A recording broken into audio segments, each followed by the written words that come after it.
In this part, we're going to talk about what original sin is according to Augustine, and we're also going to see how, as the decades rolled on in this man's time, Augustine and Pelagian, it turned into something that affected our understanding of righteousness incredibly seriously, because they changed the meaning of this.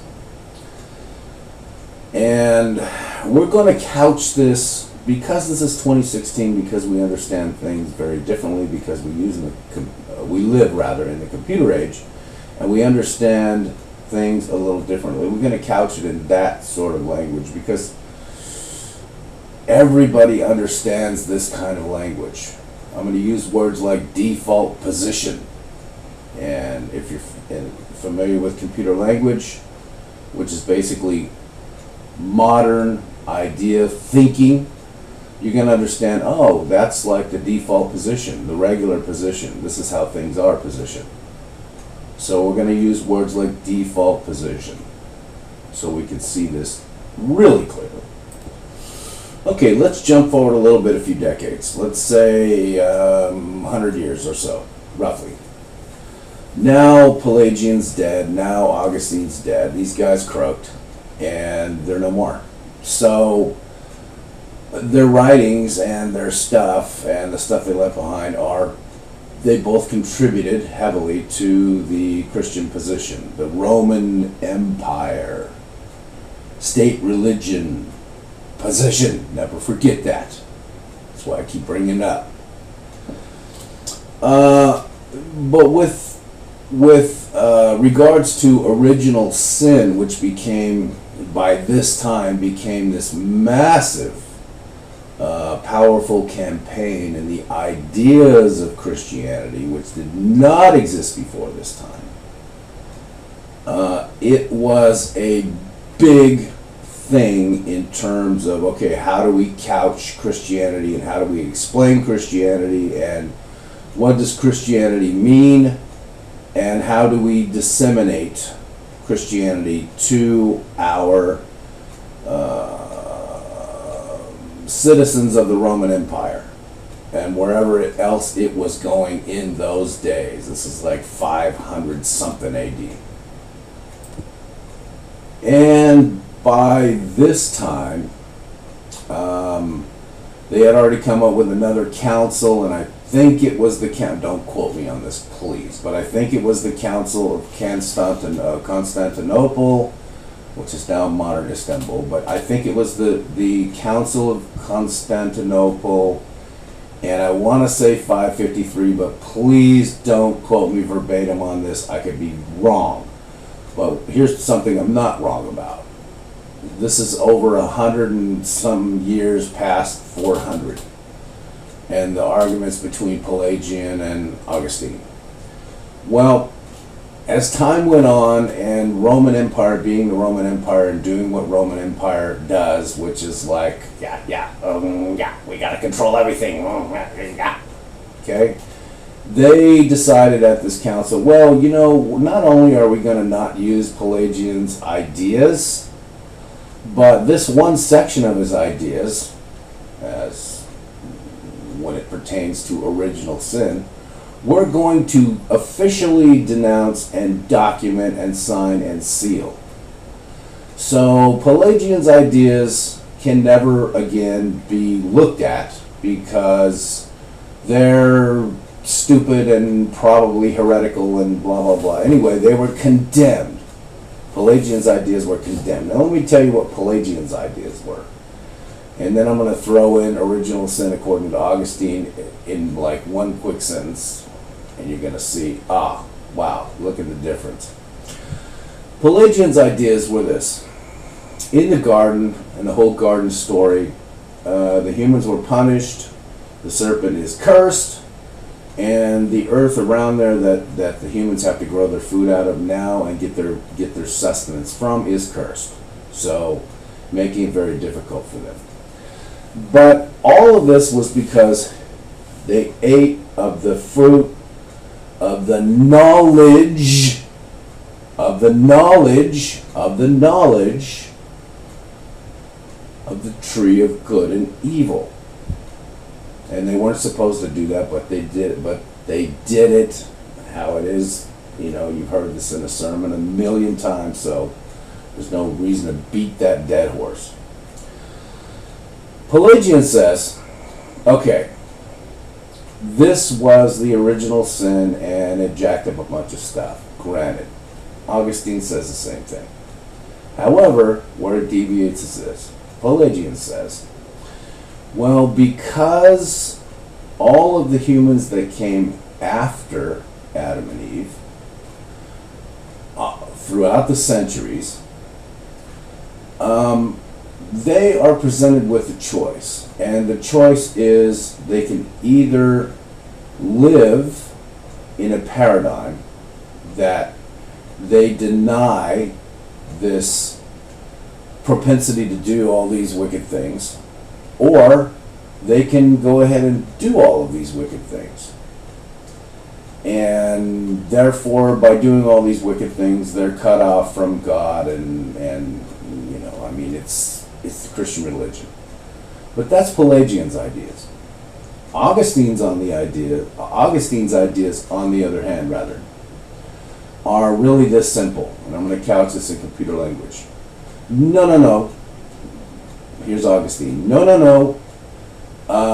What this whole story really boils down to is that the default position of humans is to burn in hell forever and a day because they're born on earth.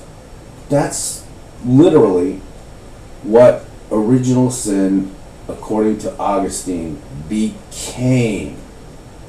That's literally what it became. So if you've ever pondered on the idea and wondered, because a lot of people that go to church and that have been involved in church over the centuries, especially if they're people that think and they're not just doing religion for because it's a social norm, not so much today as it used to be, and involved in it because it's a social norm, but they're actually thinking about, wow, what's going on with this whole thing, and wow, this is kind of deep, and I need to be saved, and all of this stuff, and and there's so many, there's billions of Christians on this planet, and there has been many billions of Christians on this planet over the many centuries, over the millennium. And some of them actually think, some of them actually ponder on these ideas heavily.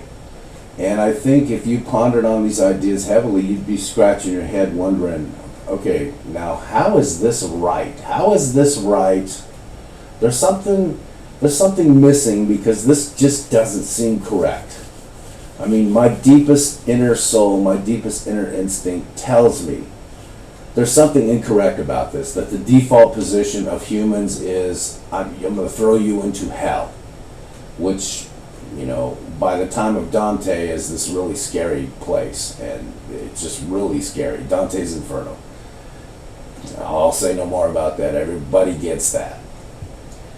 But it's this really scary place. So how is it, and these are the thinking people that are in the Christian church, how is it that this benevolent God, this God of the supreme creation, is going to come up with this idea, is going to come up with this policy, is going to come up with this way of doing things? I think everybody that actually does religion as, hey, we need to think about this, and not just, okay, well, I'm showing up, I'm saved, and hallelujah, and all that stuff, and go along with the crowd. They're going to be pondering on this idea and saying, there's just something not quite right about this idea. There's just something not quite right about it. Now, in today's time, 2016, there's millions of people that are saying, this is friggin' rubbish. This is utter rubbish. And especially if you're outside the church, you're going to be looking at the church and saying, this is utter nonsensical, diabolical sickness The ideology is over the top and it's sickness. I mean, this is just the way it is in our time that we live in.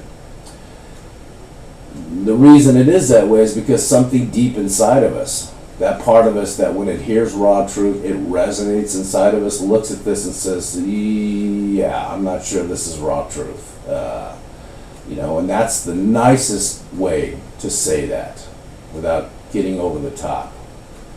But because this is a giant tenet of the Christian church, especially back in the Middle Ages, before the Enlightenment period of the 1700s. It was a big thing. So we have to see this. So this was Augustine's take. And Augustine's take became the official church position. Now the Calvinists revere Augustine like he's sliced bread or something. Anyway, just thought I'd throw that in.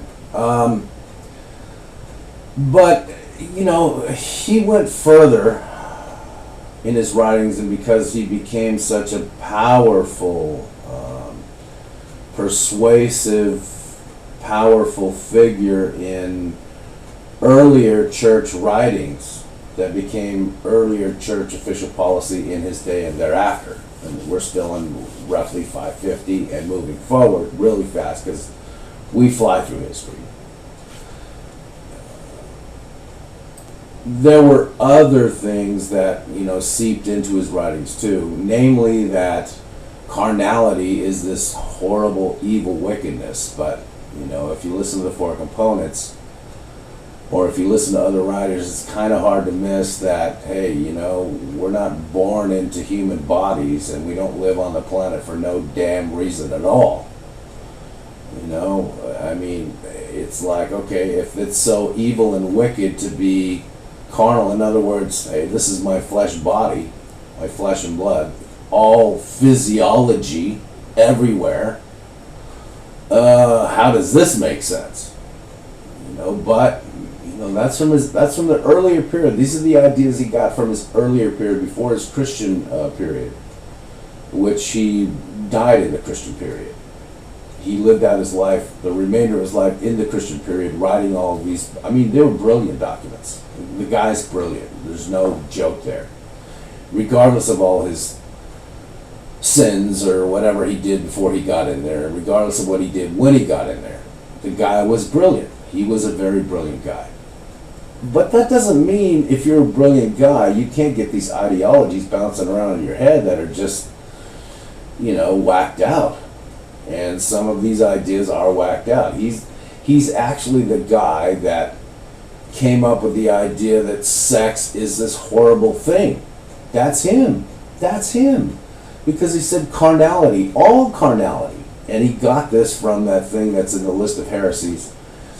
And his name is in there by the actual founder of that deal. And that's the one. I'm not sure of the name, and I still think it's Mono something.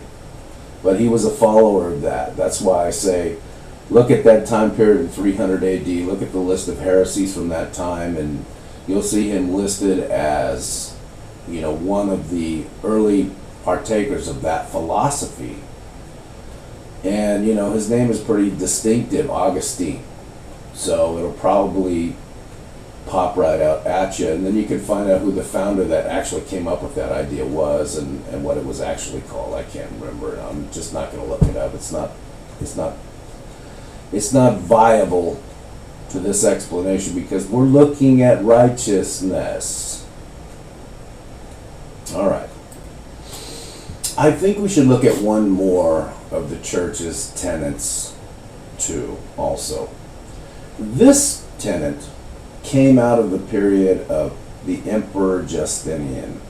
Now this is when there were twin emperors of the Roman Empire. Justinian was in the Byzantine. That means the East, that's the Eastern Orthodox Church, but it was the Byzantine Empire. That's roughly the east part run out of Constantinople. I don't know why I can't say that word. It doesn't roll off my tongue very good, but Constantinople. Istanbul, whatever. And during that time,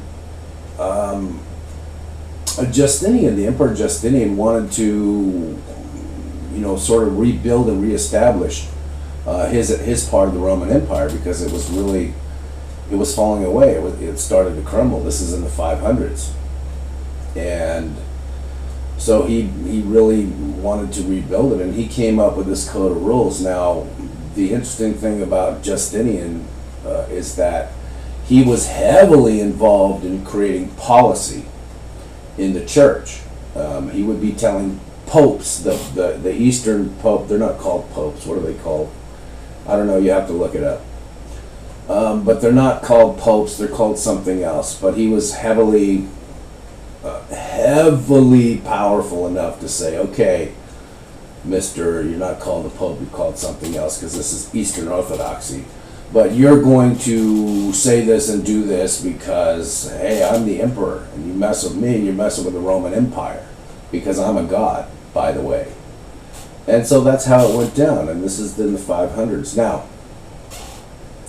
one of the things that Justinian decided we got to get rid of this is the idea of reincarnation, because the earlier church fathers, a lot of them talked about reincarnation, but not in the Hindu sense, okay? Not, okay, you come back as a butterfly, or you a butterfly or a human, not like that.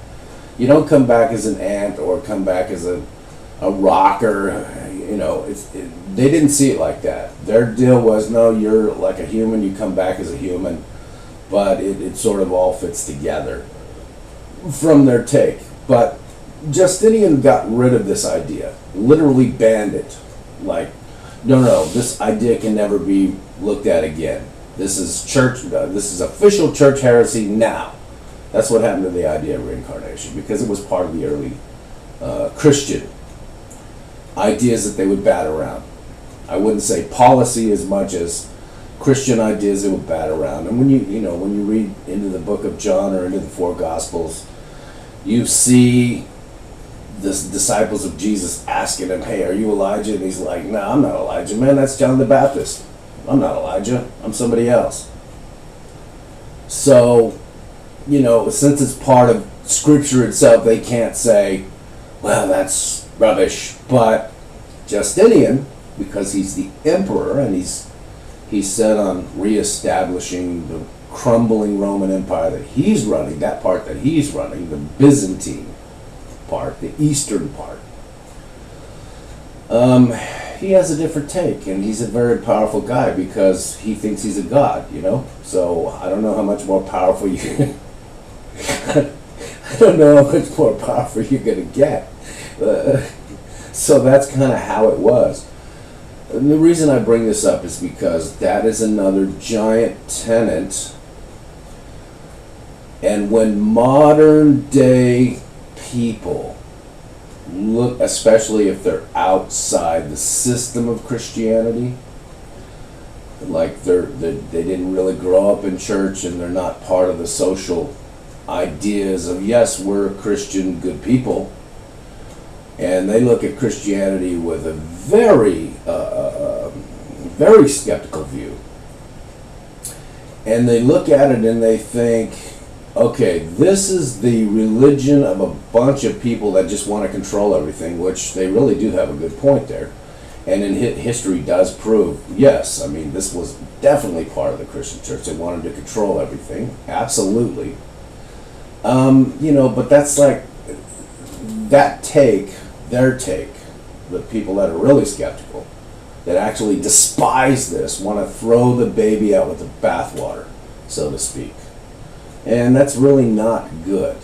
More moderate ideas are, hey man, this is an institution, but what's behind the original institution is a very empowering thing. That's a much more moderate deal. Let's dig up the very empowering parts, which is sort of the position we're taking. However, their positions are a little more radical and they want to destroy the whole thing. But one thing you cannot forget, and please don't forget it, I'm sure you have already forgotten it because it's been so many damn centuries, is that the Roman Empire, in the early Christian period, when it was the time of torture, and it was the time of let's take these people and feed them to the lions and put them in the gladiator games and crucify them as a regular, oh, what are you doing on Thursday? Yeah, we're going to crucify some Christians. Oh, that sounds like fun. I'll bring the beer, or whatever they were doing back then. During that period, the period of the persecutions, you have to remember Christianity. It wasn't called Christianity, it was called Followers of the Way. Christianity was producing people whose four components were supercharged and they were doing miraculous stuff, what we think of as miracles. What they don people, oh, you're a saint because you can do miracles. This was everyday normal reality to them. Oh, you're jacked up? Well, let me mend your bones for you. Here you go. You got this heinous disease? Let me fix you. Here you go. Because they were plugged into the living universe. That was the whole point of the way, the follower of the way. I am the way, the truth, and the life. That's what it meant. Nobody gets to tap into the Father unless they go this way. But that's what that means. It doesn't mean you're going to burn in hell if you don't do this, which is a kind of an Augustinian idea, original sin idea. I think the position of the radical idea that we should destroy Christianity and we should just demolish it and kind of like a policy, the official policies of today, to be as kind as I could be, they're a little bit stringent, if you know what I mean, in a very sarcastic sense of the word. It's a little bit stringent, if you know what I mean. Yeah, I think that's a little overboard. I think it's like super way overboard. I don't want to go too far in saying what I really think about it, but we're just keeping it real here. This is wisdom activist because we want to dig up wisdom. We need it. We need it. And there's lots of wisdom in these things I'm telling you, but we need it. We really need it to empower ourselves, okay?